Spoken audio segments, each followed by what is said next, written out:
Good morning વિદ્યાર્થી મિત્રો, અગાઉના વિડિયો લેક્ચરમાં આપણે જોયું કે સમય સંખ્યા જે છે જેને p ભાગ્યા q ના સ્વરૂપની અંદર દર્શાવીએ છીએ, જ્યાં q અને p ની કિંમત જે છે એ પૂર્ણાંક સંખ્યા ગણમાંથી લઈએ છીએ, પણ છેદની અંદર q હોવાને કારણે આપણે q ની કિંમત જે છે એ 0 નથી લઈ શકતા, જે હવે અહીંયા તમે કન્ડિશનના સ્વરૂપની અંદર દર્શાવેલું છે.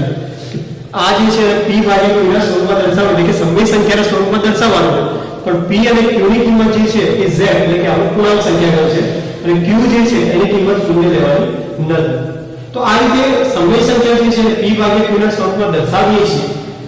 તો હવે કોઈ પણ તમને દશાંશ અભિવ્યક્તિ આપેલી હોય p ભાગ્યા q ના સ્વરૂપ એટલે કે સમય સંખ્યાને દશાંશ અભિવ્યક્તિમાં જ્યારે રૂપાંતર કરેલું હોય, તો એ દશાંશ અભિવ્યક્તિમાંથી આપણને ખબર કઈ રીતે પડશે કે સંખ્યા સમય સંખ્યા છે કે અસમય સંખ્યા. તો એના માટેનું જે અગાઉનું વિડિયો લેક્ચર આપણે રજૂ કર્યું એની અંદર મેં તમને સમજાવ્યું કે જો દશાંશ અભિવ્યક્તિની અંદર ત્રણ પ્રકારની હોઈ શકે છે. પહેલી શાંત દશાંશ અભિવ્યક્તિ, અનંત આવૃત દશાંશ અભિવ્યક્તિ અને અનંત અને અનાવૃત દશાંશ અભિવ્યક્તિ. જો અનંત અને અનાવૃત પ્રકારની જો દશાંશ અભિવ્યક્તિ હોય તો અને માત્ર તો જ એ સમય સંખ્યા અથવા તો દશાંશ પદ્ધતિની જે સંખ્યા જે છે એને આપણે અસમય સંખ્યા તરીકે સ્વીકારીએ છીએ. એનો મતલબ એ થયો કે દશાંશ અભિવ્યક્તિમાં બાકીની બે એટલે કે શાંત દશાંશ અભિવ્યક્તિ અને અનંત અને આવૃત દશાંશ અભિવ્યક્તિ પ્રકારની જો હોય દશાંશ અભિવ્યક્તિ, તો જ આપણે એને સમય સંખ્યાના સ્વરૂપની અંદર રજૂઆત કરી શકીએ છીએ. આ જે વસ્તુ જે છે એને આપણે થિયરિકલી આપણે એને એક્સેપ્ટ કરીએ છીએ, પણ એને કેટલાક એક્ઝામ્પલ એટલે કેટલાક દાખલાના સ્વરૂપે આપણે જો રજૂ કરીએ તો તમારું કન્સેપ્ટ જે છે એ વધુ ક્લિયર થઈ જશે. તો ચલો આજે કેટલાક એક્ઝામ્પલ આપણે જોઈ લઈએ.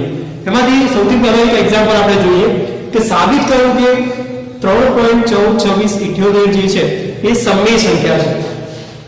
તો સમય સંખ્યા જે છે મેં તમને કહ્યું પ્રમાણે કે શાંત સ્વરૂપમાં હોય અથવા તો અનંત અને આવૃત પ્રકારની હોવી જોઈએ. એનો મતલબ એ થયો કે આ સંખ્યા જે છે એ કાં તો શાંત સ્વરૂપમાં દર્શાવો અથવા તો અનંત આવૃત પ્રકારની દર્શાવી શકો છો.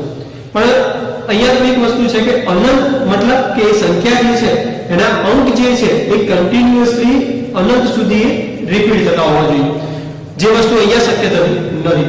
અહીંયા તમે જે સંખ્યા લખી છે કે 3.142678, અહીંયા અંક જે છે એ અહીંયા આવીને સ્ટોપ થઈ જાય છે. તો એની અંદર કોઈ પણ અંક જે છે એનું પુનરાવર્તન થતું નથી. એનો મતલબ એ થયો કે આ સંખ્યા જે છે એ કેવી હોવી જોઈએ? શાંત સ્વરૂપની હોવી જોઈએ. વિદ્યાર્થી મિત્રો, તમે જાણો છો કે 0.25 હોય કે 1.25 હોય તો એને દશાંશ અભિવ્યક્તિ જે છે એને આપણે કઈ રીતે રજૂઆત કરીએ છીએ? 125 ભાગ્યા 100 લખીએ છીએ. દશાંશના પછી જેટલા પણ અંક હોય એટલા 0 એકની પાછળ લખી અને એને છેદની અંદર લખતા હોઈએ છીએ. તો એ વસ્તુ જે છે એ અહીંયા આપણે રજૂઆત કરવાની છે. તો અહીંયા આપણે જે સંખ્યા લખેલી છે એની અંદર દશાંશ અંક પછી તમે જોઈ શકો છો કે 6 અંક આવેલા છે. તો સૌથી પહેલા તો અંશ માટે તમને જે સંખ્યા આપેલી છે એમાં દશાંશ ચિહ્નને ભૂલી જાઓ તો તમારી સંખ્યા બનશે આ પ્રકારની સંખ્યા બની જશે. દશાંશ ચિહ્ન પછીના જેટલા પણ અંક છે એટલા 0 એકની પાછળ લગાવી અને એ સંખ્યાને આપણે છેદમાં લખીએ છીએ.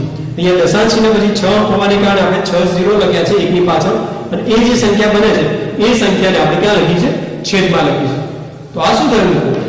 p ભાગ્યા q નું સ્વરૂપ. અંશમાં પણ કઈ સંખ્યા છે, છેદની અંદર પણ કઈ સંખ્યા છે. છેદ જે છે આપણે જે કન્ડિશન પ્રમાણે શૂન્ય ન હોવો જોઈએ તો અહીંયા શૂન્ય પણ બનતો નથી. તો આ સ્વરૂપ જે છે એ સ્વરૂપને તો આપણે કયું સ્વરૂપ કહીએ છીએ?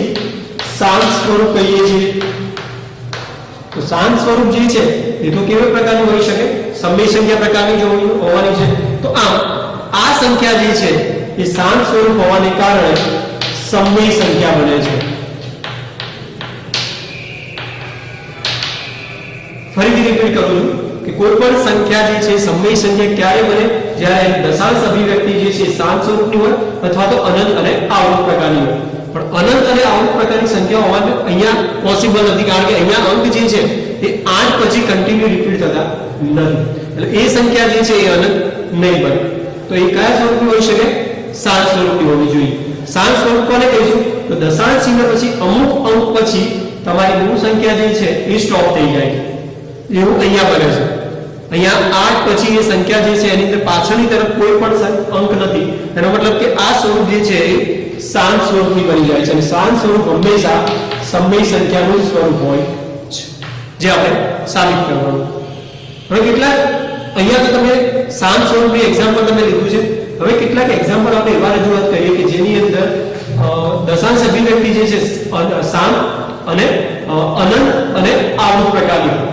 તો એવો કે એક એક્ઝામ્પલ લખેલો છે નીચે કે સાબિત કરો કે 1.272727 જે છે કે જેને આપણે અહીંયા તમે જોઈ શકો છો કે 27 જે છે એક અનંત સુધી રિપીટ થાય છે, પુનરાવર્તિત થાય છે.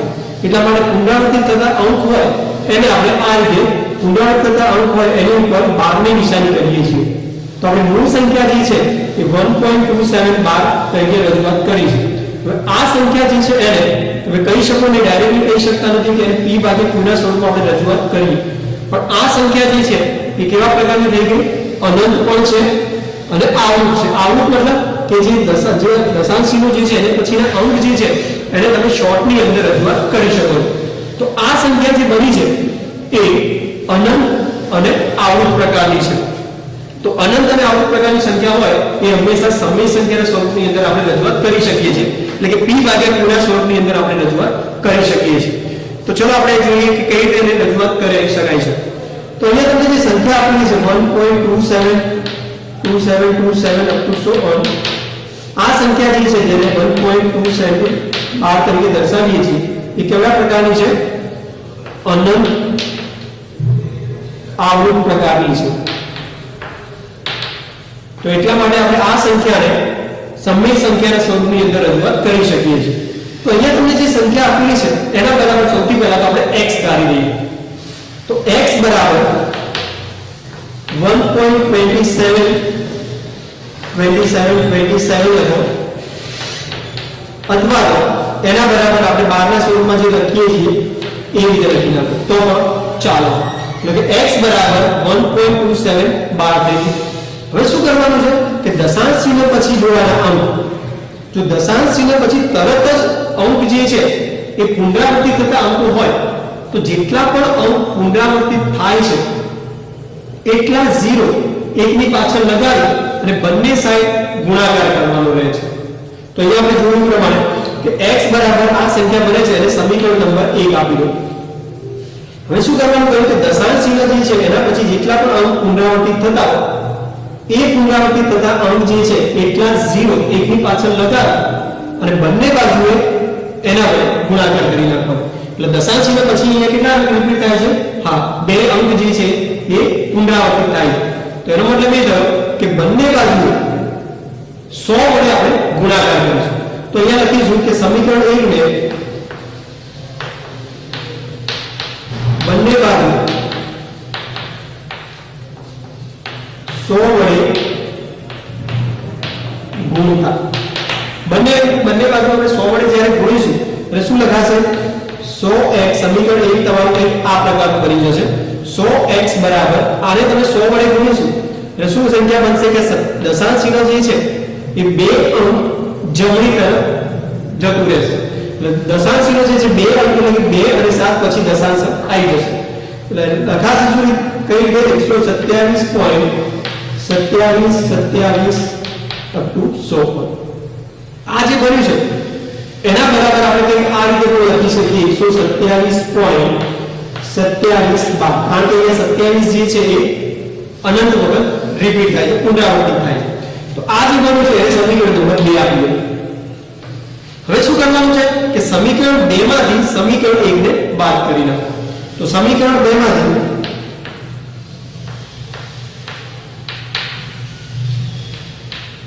સમીકરણ 1 ને બાદ કરતા જમણી બાજુ જે ડાબી બાજુમાં જે પણ આપ્યું છે એટલે 100x એમાંથી સમીકરણ 1 ની અંદર જે ડાબી બાજુ આપ્યું છે એને બાદ કરી નાખો.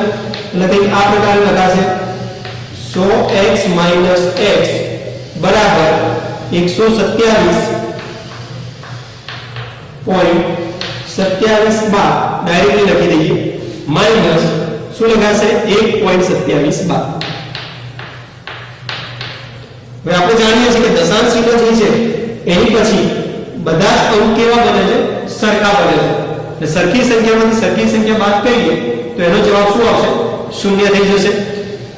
તો દશાંશીના આગળ જે પણ અંક આપેલા છે 127 માંથી 1 બાદ કરીશું એટલે સંખ્યા મળશે તમને 126 અને અહીંયા તો બધા અંક સરખા આવવાના દશાંશીને પછી સરખી અંકમાંથી સરખી સંખ્યા બાદ કરીએ તો જવાબ 0 આવે છે તો અહીંયા આપણે જવાબની અંદર 0 લખી દઈશું હવે શું લખવાનું છે 100x - x એટલે 100 માંથી 1 જાય તો 99 વધશે તો 99x બરાબર 126.00 જેને આપણે 126 આપણે લખીએ છીએ આપણે શોધવાનું છે x ની કિંમત તો x બરાબર 126 અહીંયા x ની સાથે 99 જે છે એ ગુણાકારમાં છે એ જ્યારે સાઈડ ચેન્જ થશે ત્યારે એ ભાગાકારમાં જશે આમ x બરાબર 126 ભાગ્યા 99 જે છે એ તમને માગેલ સમય સંખ્યા મળી જશે માગેલ સમય સંખ્યા છે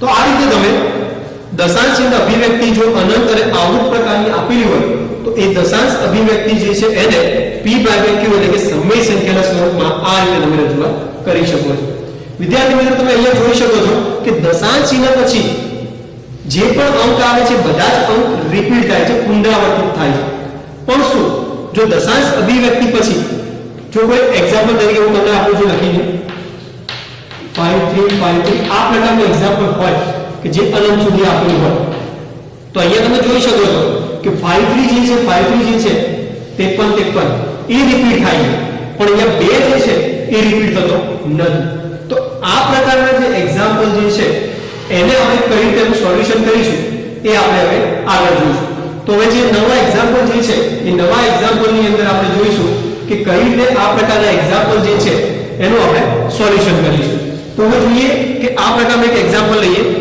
એક્ઝામ્પલ 3 સાબિત કરો કે 0.23535 so on કે જે દશાંશ અભિવ્યક્તિ પ્રમાણે લખવા જઈએ તો અહીંયા તમે જોઈ શકો છો કે 35 જે છે એ કન્ટીન્યુઅસલી રિપીટ થાય તો સૌથી પહેલા તો આપણે શું કરીશું તો આ જે સંખ્યા આપેલી છે એને x ધારી લઈશું ધારો કે x બરાબર 0.235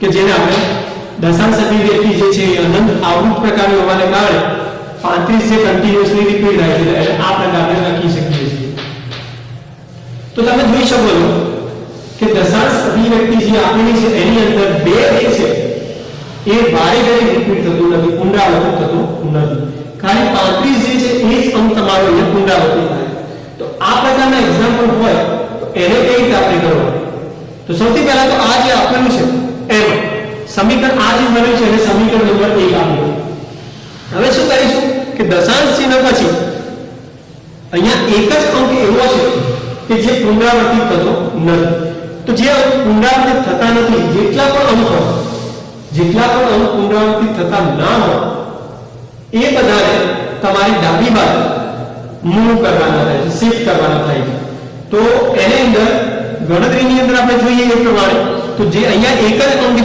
છે 2 એ પુનરાવર્તિત થતો નથી તો એટલા માટે શું કરીશું કે 2 જે છે એને હું ડાબી બાજુ મૂવ કરું તો ડાબી બાજુ મૂવ કરવા માટે શું કરવું પડશે તો તમારું સમીકરણ 1 જે છે એને જેટલા પણ અંક પુનરાવર્તિત થતા ના હોય એટલા 0 એકની પાછળ લગાવી અને બંને બાજુ એ સંખ્યા વડે ગુણાકાર કરવાનો રહેશે તો સમીકરણ 1 ની અંદર આપણે જોઈએ છીએ કે 2 જે છે એ એક જ અંક એવો છે કે વારે ઘડી પુનરાવર્તિત થતો નથી તો અહીંયા આપણે શું કરીશું કે એક જ 0 જે છે એકની પાછળ લગાવી એટલે કે 10 વડે સમીકરણ 1 ને બંને બાજુ ગુણાકાર કરી દઈશું તો સમીકરણ 1 જે છે બંને બાજુ 10 વડે ગુણતા 10 વડે ગુણીશું એટલે શું થશે સમીકરણ 1 તમારું નવું સ્વરૂપ બનશે x તો 10 વડે ગુણીશું એટલે 10x હવે દશાંશ ચિહ્ન જે છે 2 ની પાછળ લાવી દેશે એટલે શું થઈ જશે 2.35 અથવા તો 2 જે છે આગળ આવી જશે 2. આ જે બન્યું એ સમીકરણ નંબર 2 આ એક્ઝામ્પલ જે છે એ અગાઉનો જે બીજા નંબરનો જે એક્ઝામ્પલ મેં તમને રજૂઆત કર્યો એના જેવો બની ગયો છે હવે તમે જોઈ શકો છો કે દશાંશ ચિહ્ન પછી બધા જ અંક જે છે એ રિપીટ થાય પુનરાવર્તિત થાય તો શું કહ્યું તમને સમજાયું મિત્રો કે દશાંશ ચિહ્ન પછી જેટલા પણ અંક કન્ટિન્યુઅસલી પુનરાવર્તિત થતા હોય એટલા 0 એકની પાછળ લગાવી બંને બાજુ સમીકરણને ગુણાકાર કરવાનો. તો સમીકરણ અહીંયા 2 જે છે એને કેટલા વડે ગુણાકાર કરીશું? હા 100, કારણ કે દશાંશ ચિહ્ન પછી 2 અંક જ પુનરાવર્તિત થાય છે એટલા 0 એટલે એકની પાછળ 2 0 લગાવીશું એટલે 100 સંખ્યા બનશે અને 100 વડે આ બંને બાજુ તમે સમીકરણ 2 ને ગુણી નાખો. તો સમીકરણ 2 ને બંને બાજુને 100 વડે ગુણતા 100 વડે ગુણવામાં આવશે ત્યારે નવું સમીકરણ જે છે એ તમારું કંઈક આ પ્રકારનું રજૂઆત થશે. તો શરૂઆતની અંદર તમે જે 10x છે એને આપણે 100 વડે ગુણવાનું છે એટલે 1000x બરાબર જેટલા પણ દશાંશ ચિહ્ન જે છે એટલા વડે ગુણાકાર કર્યો છે એટલે 35 જે છે એ દશાંશ ચિહ્નની ડાબી બાજુ થઈ જશે એટલે 35 જે છે એને આગળ લઈ જઈશું 235 થઈ ગયા કારણ કે દશાંશ ચિહ્ન પછી આ સંખ્યા તો રિપીટ થવાની છે તો અહીંયા 35 બહાર લખી દઈશું ડાયરેક્ટ. તો આ બની ગયું તમારું સમીકરણ નંબર. હવે શું કરવાનું છે? સમીકરણ 3 માંથી સમીકરણ 2 ને બાદ કરી નાખો. તો સમીકરણ 3 માંથી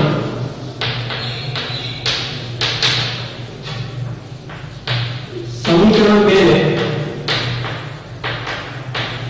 બાદ કરતા એટલે કે 1000x માઈનસ 10x બરાબર 235.35 બાર માઈનસ 2.35 બાર. બાદબાકી કરીએ 1000 માંથી 100 10 જશે એટલે કેટલા વધશે? 990x is equal to 235 થી દશાંશ ચિહ્ન પછી તમે જોઈ શકો છો બંને બાજુની સંખ્યા સરખી છે એટલે દશાંશ ચિહ્ન પછી તો અંક કેવા આવશે? 0 0 એટલે આવશે. 235 માંથી 2 જશે એટલે 233 વધશે. તો આ x ની કિંમત શોધવી છે x બરાબર 233 ભાગ્યા 990. તો વિદ્યાર્થી મિત્રો આ જે છે સ્વરૂપ એ p ભાગ્યા q નું સ્વરૂપ બની ગયું જે p ભાગ્યા q નું સ્વરૂપ એટલે કે સમય સંખ્યા છે p અને q ની કિંમત તમે જોઈ શકો છો કે z માં જે છે એ મળી ગઈ છે તમને q ની કિંમત જે છે એ 0.1 જે અહીંયા તમને કન્ડિશનમાં આપણું શરૂની અંદર તમને આપેલી છે. તો આ રીતે આ પ્રકારના એક્ઝામ્પલ જે છે એ તમારે સ્વાધ્યાયની અંદર આ પ્રકારના કેટલાક એક્ઝામ્પલ આપેલા છે. અહીંયા તમે સારી રીતે સમજ્યા છે નોટ્સ બનાવી છે તો મને નથી લાગતું કે સ્વાધ્યાયની અંદર તમને ક્યાંય તકલીફ પડે. સ્વાધ્યાયની અંદર ક્યાંય પણ તકલીફ પડે તો તમે કમેન્ટ બોક્સની અંદર તમે એની કમેન્ટ કરી શકો છો. આપણે એનું સોલ્યુશન જે છે આપણે તમને પ્રોવાઈડ કરી દઈશું. હવે કેટલાક એક્ઝામ્પલ સ્વાધ્યાયની અંદર બીજા પણ એક્ઝામ્પલ આપેલા છે એ એક્ઝામ્પલ જે છે એને આપણે અહીંયા લખીએ. તો બીજો એક એક્ઝામ્પલ આપણે જોઈએ. એક્ઝામ્પલ નંબર 4 જો 1/7 બરાબર 0.142857 છે તો 2/7 3/7 4/7 અને 5/7 ની દશાંશ અભિવ્યક્તિ કરો. તો અહીંયા તમને સ્પષ્ટ આપેલું છે કે 1/7 ની કિંમત જે છે એટલે કે આ પ્રકારની આપેલી છે. હવે આપણે શોધવાની કિંમત કોણ છે? 2/7 ની. આ કિંમત જે છે એ તમે ભાગાકારની રીતે તમે એનું સોલ્યુશન કરી શકો છો. જે આપણે અગાઉના લેક્ચરની અંદર મેં તમને 1/7 ની કિંમત કઈ રીતે મળે છે એ તમને ભાગાકારની રીતે મેં તમને સમજાવી દીધું. પણ હવે એનું એ ભાગાકારની રીત જે છે એ અહીંયા કરવા માંગતા નથી આપણે. અહીંયા તમને જે આપેલું છે 1/7 ની કિંમત એનો ઉપયોગ કરી અને આપણે 2/7 3/7 4/7 5/7 ની કિંમત શોધીશું. તો એ શોધવાની રીત કઈ છે? તો આપણે તે ભાગાકાર કરવાનું નથી રહેતું. આપણે સિમ્પલ વસ્તુ છે કે 2/7 જે છે એને કંઈક આ રીતે રજૂઆત કરી શકું 2 * 1/7 ગુણાકારમાં શું થાય છે? અંશનો ગુણાકાર અંશ સાથે છેદનો ગુણાકાર જે છે છેદ સાથે થાય પણ બેના છેદમાં કંઈ નથી તો એક તો હશે. તો અંશનો ગુણાકાર અંશ સાથે 2/1 1 * 7 એટલે 7 તો મૂળ સંખ્યા આપણે ગણી. અહીંયા શું કરવાનું છે? 2 જે છે એની સાથે 1/7 ની કિંમત તમે જાણો છો કેવી છે? એનો તમે ગુણાકાર કરો 0.14287 એનો જ્યારે 2 સાથે ગુણાકાર કરવામાં આવશે 2 નો ગુણાકાર 7 સાથે થશે એટલે 4 14 વિદ્યાર્થી 1 5 1 11 વિદ્યાર્થી 1 14 17 વિદ્યાર્થી 5 5 થશે 4 ને 8 થશે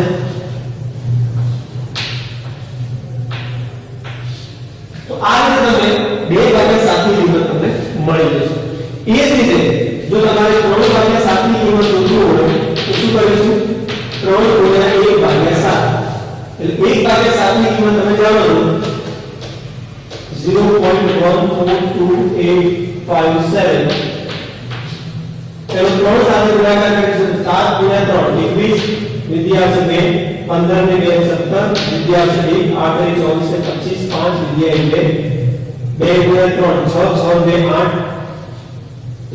4 12 વિદ્યાર્થી 1 3 ને 4 0 તો આ રીતે 0.4257 આ રીતે તમે ક્રમશઃ 4/7 5/7 ની કિંમત જે છે એ તમે શોધી શકો છો આ જે છે સેલ્ફ સ્ટડી છે હોમવર્ક ની અંદર તમે કરી શકો છો તો સેલ્ફ વર્ક તમે કરી શકો છો તો આ રીતે આપણે આ જે છે એનો આપણે આ રીતે રજૂઆત કરી શકીએ છીએ વિદ્યાર્થી મિત્રો અગાઉના એક્ઝામ્પલ ની અંદર આપણે જોયું એ પ્રમાણે કે સમય સંખ્યા જે છે શાંત સ્વરૂપ અને અનંત અને આવૃત પ્રકારની હતી તેના કેટલાક એક્ઝામ્પલ આપણે જે રજૂઆત કરે એ પછી હવે આપણે જોઈએ કે તમારે દશાંશ અભિવ્યક્તિની અંદર અનંત અનાવૃત પ્રકારની સંખ્યાઓ લેવાની છે તો અનંત અનાવૃત પ્રકારની સંખ્યા હોય તો એ સંખ્યાઓ હંમેશા સમય સંખ્યા સ્વરૂપની જ હોવાની છે હવે અનંત અને અનાવૃત સંખ્યા કોને કહેવાય એ પહેલા સમજવાનું છે તો અનંત અનાવૃત સંખ્યા જે છે અનંત તો મતલબ તમે જાણો છો કે ઇન્ફાઇનાઇટ સુધી ટર્મ્સ જે છે અંક જે છે રિપીટ થતા પુનરાવર્તિત થતા હોય પણ એ પુનરાવર્તિત થતા હોય મતલબ એ નથી કે એના એ જ અંકો જે છે એ વારે ઘડી રિપીટ થાય અહીંયા અનાવૃત આપેલું છે એનો મતલબ કે એ સંખ્યાને દશાંશ ચિહ્ન પછી તમે શોર્ટની અંદર જે 12 ની નિશાની વડે તમે લખો છો એ લખી શકતા નથી તો એવા આપણે અહીંયા ત્રણ એક્ઝામ સંખ્યા લખવાની છે તો એ સંખ્યા વિશે ખૂબ જ ઈઝી છે એની અંદર પહેલી નંબરની સંખ્યા આપણે લખીએ તો એની અંદર અનંત સુધી દર્શાવવાનું છે એટલે એનો મતલબ કે એના અંક જે છે એ ઇન્ફાઇનાઇટ ટાઈમ સુધી જશે તો એ સંખ્યા લખીએ 1.3758 અહીંયા તમારે એક જ વસ્તુ ધ્યાન રાખવાનું છે કે અહીંયા અંક જે છે એક અંક હોય કે બે અંક હોય કે ત્રણ અંક હોય જે છે વારે ઘડી પુનરાવર્તિત થવા જોઈએ નહીં કન્ટિન્યુઅસલી પુનરાવર્તિત થવા જોઈએ નહીં તો અહીંયા તમે જોઈ શકો કે 3 7 5 8 1 5 9 2 8 અહીંયા નિશાની મેં ત્રણ ટપકા વડે દર્શાવી એનો મતલબ કે આ સંખ્યા જે છે કેવી છે અનંત છે અને આ સંખ્યાની અંદર કોઈ પણ અંક એવો નથી કે કન્ટિન્યુઅસલી વારાફરતી રિપીટ થતો હોય પુનરાવર્તિત થતો હોય એવો અહીંયા કોઈ પણ અંક નથી 3 જે છે એ પણ કન્ટિન્યુઅસલી રિપીટ થતો નથી 5 જે છે એ પણ કન્ટિન્યુઅસલી રિપીટ થતો નથી અહીંયા રિપીટેશન મતલબ એવો નથી કે અહીંયા 5 છે તો અહીંયા 5 હોય એવું નથી રાખવાનું તમારે અહીંયા 5 હોય તો એના પછીના બધા જ અંક જે છે 5 હોવા જોઈએ તો જ આપણે પુનરાવર્તિત થયું છે એમ કહી શકીએ પણ આની અંદર તમે જોઈ શકો છો કે 5 પછી તો બે ડિજિટ આવી જાય છે બે અંક આવી જાય છે એટલે 5 જે છે એ પણ પુનરાવર્તિત થતો નથી તો અહીંયા એક પણ અંક એવો નથી કે વારે ઘડી પુનરાવર્તિત થતો હોય કન્ટિન્યુઅસ તો આ સંખ્યા જે છે એ કેવી બનશે અનંત અનાવૃત પ્રકારની બનશે તો બીજા નંબરની સંખ્યા લખવી હોય તો બે પોઈન્ટ પછી કોઈ પણ સંખ્યા લખી નાખો 7 3 2 8 5 9 આ સંખ્યા જે છે એ પણ કેવી થઈ ગઈ છે અનંત અનાવૃત પ્રકારની થઈ ગઈ ત્રીજા નંબર 3 માગીની સંખ્યા 3 છે એટલા માટે 3 નંબર લખીશું 4.28928 તો આ ત્રણે ત્રણ સંખ્યાઓમાં તમે જોઈ શકો છો કે એક પણ અંક જે છે એ વારે ઘડી કન્ટિન્યુઅસલી પુનરાવર્તિત થતો નથી તો આ ત્રણે ત્રણ સંખ્યાઓ જે છે એ કેવી બનશે અનંત અનાવૃત એનો મતલબ થયો કે ઉપરની બધી જ સંખ્યાઓ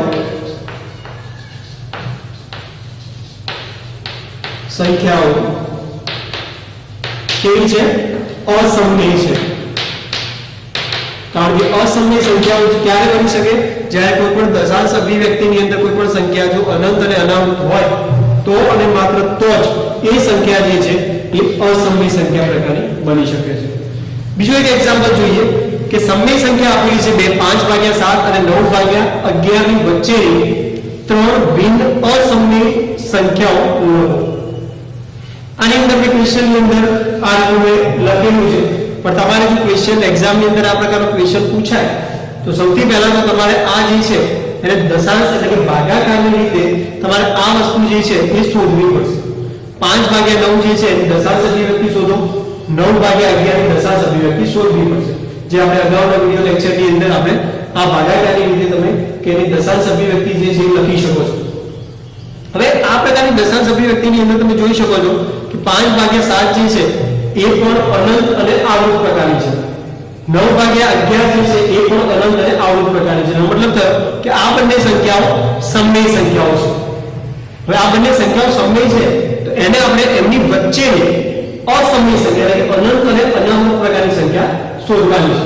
તો સૌથી પહેલા તો આપણે 5 ભાગ્યા 7 જે છે એને 5 ગુણ્યા 1 ભાગ્યા 7, જ્યાં 1 ભાગ્યા 7 ની કિંમત આપણે જાણીએ છીએ, એનો ઉપયોગ કરી અને સંખ્યા શોધીએ. તો એ સંખ્યાની અંદર જોઈએ તો 5 ગુણ્યા 7 35 વિદ્યા આવશે 3, 5 ગુણ્યા 5 25 ને 3 28 વિદ્યા આવશે 2, 40 ને 2 42 વિદ્યા આવી 4, 5 ને 2 14 વિદ્યા આવશે 4, 20 ને 1 21 વિદ્યા આવી 2, 5 ને 2 7 0. તો અહીંયા 5 ભાગ્યા 7 ની દશાંશ અભિવ્યક્તિ જે છે તમને અહીંયા મળી જશે. એ જ રીતે 1 ભાગ્યા 11 ની દશાંશ અભિવ્યક્તિ આપણે જાણીએ છીએ, તો એના પરથી 9 ભાગ્યા 11 ની પણ દશાંશ અભિવ્યક્તિ તમે શોધી શકો છો, જેને આપણે અહીંયા લખીએ તો 9 ભાગ્યા 11 9 ગુણ્યા 1 ભાગ્યા 11 લખી શકાય. તો 9 ગુણ્યા 0.09 બાદ નિશાની કરીશું તો એની દશાંશ અભિવ્યક્તિ જે છે 0.81 બાદ થઈ જશે. હવે આપણે જે દશાંશ અભિવ્યક્તિ શોધવાની છે એની અંદર સંખ્યા જે છે એ આ બંનેની વચ્ચેની હોય એવું શોધવાનું છે. તો આ બંનેની વચ્ચેની હોય એવી સંખ્યાની અંદર તમે જોઈ શકો છો કે અહીંયા આ ચાર અંક તો જે છે એ રિપીટ થાય છે. તો એના પછીના જે અંક જે છે એમાં તમે કોઈ પણ લઈ શકો છો. અહીંયા 71 જે છે એની જગ્યાએ 72 કરી અને પાછળ કોઈ પણ ડિજિટ લગાવી નાખશો તો એ સંખ્યા કેવી થઈ જશે? અનંત અને અનાવૃત પ્રકારની થઈ જશે. પણ હા, એની લિમિટેશન યાદ રાખવાની છે કે એની અપર લિમિટ જે છે 0.81 એટલે કે 81.81 કરતા વધુ ના હોવા જોઈએ. એની વચ્ચેની મોટી સંખ્યા જોઈએ. તો એવી ત્રણ સંખ્યાઓ માંગી હોય તો પહેલી સંખ્યા જે છે એમાં લખીશું 0.72. આ 72 જે છે એ આ સંખ્યા કરતા તો મોટી છે, આ સંખ્યા કરતા તો નાની આવવાની. એનો મતલબ કે આ સંખ્યા આ સંખ્યાની વચ્ચેની સંખ્યા થઈ જશે. તો અહીંયા તમે કોઈ પણ હવે ડિજિટ લખી નાખો તો પહેલા નંબરની સંખ્યા મળી ગઈ. બીજા નંબરની સંખ્યા લખી હોય તો 0.73187 તો આ રીતે બીજા નંબરની સંખ્યા મળી જશે. ત્રીજા નંબરની સંખ્યા જે છે એને પણ તમે આ રીતે 79285329 આ રીતે માંગેલી ત્રણ અસમય સંખ્યાઓ તમે શોધી શકો છો. પણ એટલું યાદ રાખવાનું કે અસમય સંખ્યા જે છે એ હંમેશા અનંત અને અનાવૃત પ્રકારની જ હોવી જોઈએ. તો અહીંયા તમે જોઈ શકો છો કે એક પણ એવો નહીં કે વારે ઘડી પુનરાવર્તિત થતો હોય કન્ટિન્યુઅસલી. તો તમે દરેક એક્ઝામ્પલની અંદર જોઈ શકો છો કે એક પણ અંક હોય કે બે અંક એવા કોઈ પણ નથી કે કન્ટિન્યુઅસલી પુનરાવર્તિત થતા હોય. માટે માંગેલી સંખ્યાઓ જે છે અનંત અને અનાવૃત હોવાને કારણે આ સંખ્યા અસમય સંખ્યાઓ છે. ત્રીજો ક્લાસ છેલ્લો એક્ઝામ્પલ કે તમારી જે એક્સરસાઇઝની અંદર જેટલા પણ એક્ઝામ્પલ છે એટલા બધા કે લગભગ આપણે જે સાતેક એક્ઝામ્પલ કર્યા છે બધી જ મેથડની અંદર બધા જ કવર થઈ જશે, જેથી કરીને તમે સેલ્ફ સ્ટડીની અંદર એ જે એક્ઝામ્પલ જે એક્સરસાઇઝ છે તમે કરી શકો છો. હવે આગળ એક એક્ઝામ્પલ જોઈએ તો 1/7 અને 2/7 વચ્ચેની એક અસમય સંખ્યા લખવાની છે. તો 1/7 ની કિંમત તમે જાણો છો 0.1428 57 તો 2/7 ની કિંમત તમે જાણો છો 2 ગુણ્યા 0.142857 બે ગુણાકાર કરીશું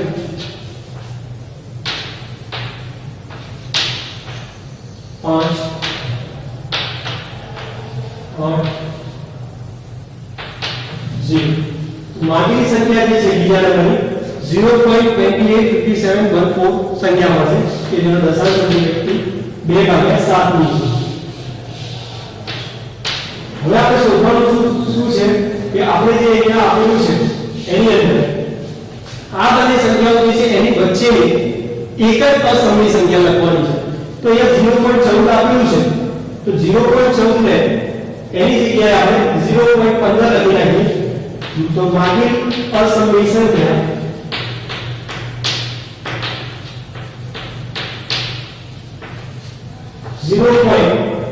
પહેલા બે ડિજિટ જોઈએ તો 0.14 છે એટલે 14 છે અને અહીંયા બીજા નંબરની સંખ્યા છે એની વચ્ચેની લેવાની છે 28 છે. તો એ બંનેની સંખ્યા જે છે એની વચ્ચેની કોઈ પણ સંખ્યા તમે લઈ લેશો તો પણ તમારો જવાબ મળી જશે. 0.20 1357952 અનંત સુધીની છે. આમ માગેલી અસમય સંખ્યા જે છે 0.20135 કોઈ પણ સંખ્યા પાછળ દશાંશ ચિહ્નની અંદર એટલું ધ્યાન રાખવાનું કે રિપીટ થવી જોઈએ નહીં. તો આ સંખ્યા જે છે એ અનંત અગાઉ હોવાને કારણે એ સંખ્યા તમારી અસમય સંખ્યા બને. આમ આ બધી જ મેથડની અંદર આપણે જોઈ ચૂક્યા છીએ કે એક્સરસાઇઝની અંદર એક પણ એવું એક્ઝામ્પલ નહીં હોય કે આ મેથડની બહાર હોય. Thank you.